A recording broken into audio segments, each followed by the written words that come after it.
3,200 years ago, in the valley of the Yellow River, the great city of Yin is waking to first light.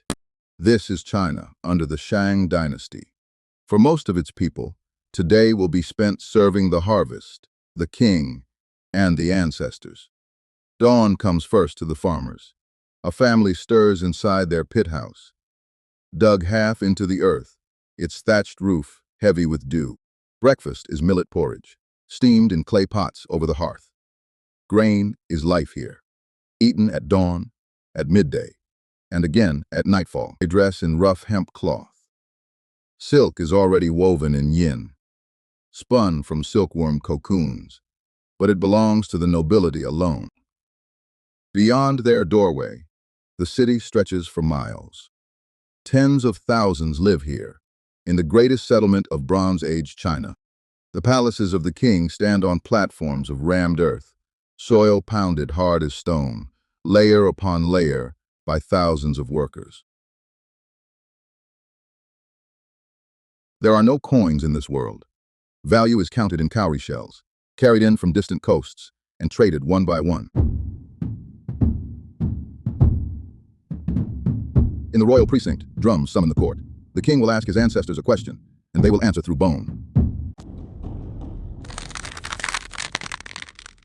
A diviner presses a heated bronze rod to a polished turtle shell. It cracks, and the pattern is read as the voice of the spirits. Will the harvest be rich? Will the rains come? Will the queen bear a son? Each question is carved carefully into the bone.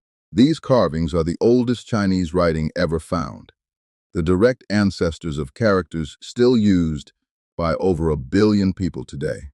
The Shang believe the high god Dai commands the sky, and that dead kings carry the prayers of the living upward, generation by generation. By mid-morning, the workshop quarter is roaring. The Shang are the finest bronze workers the ancient world has ever known.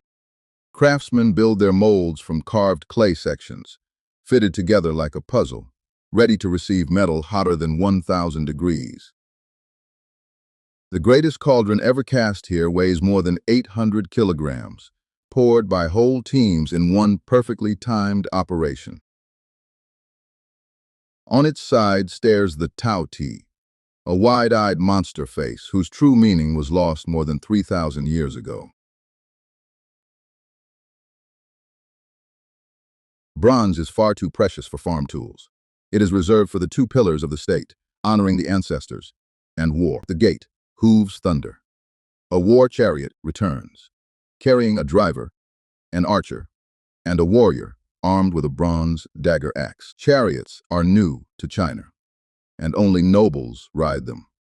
When the king goes to war, thousands of farmers march behind on foot.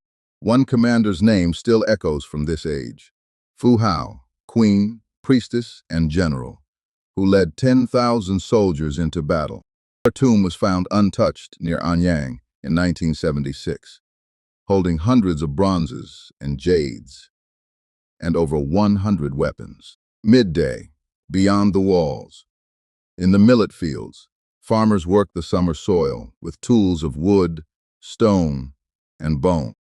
In the villages, pigs and chickens forage between the houses, while trays of silkworms feed on mulberry leaves picked at dawn. There is no 7-day week here. The Shang measure time in cycles of 60 days, a calendar China would keep for thousands of years. At night, their astronomers watch the heavens, carving what they see into bone. Among the oldest records of eclipses anywhere on Earth, at dusk, the king feasts his ancestors. Bronze vessels steam with grain and meat, and millet ale is poured out for the dead.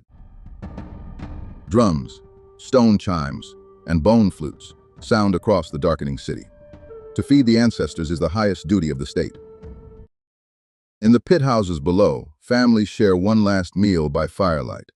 Tomorrow, the cycle of field, forge, and ritual begins again. Around 1046 BC, the Shang fell to the Zhou, but their bronze, their writing, and their memory endure today. If you enjoyed this journey into the ancient world, subscribe. Next time, we wake up in ancient Egypt.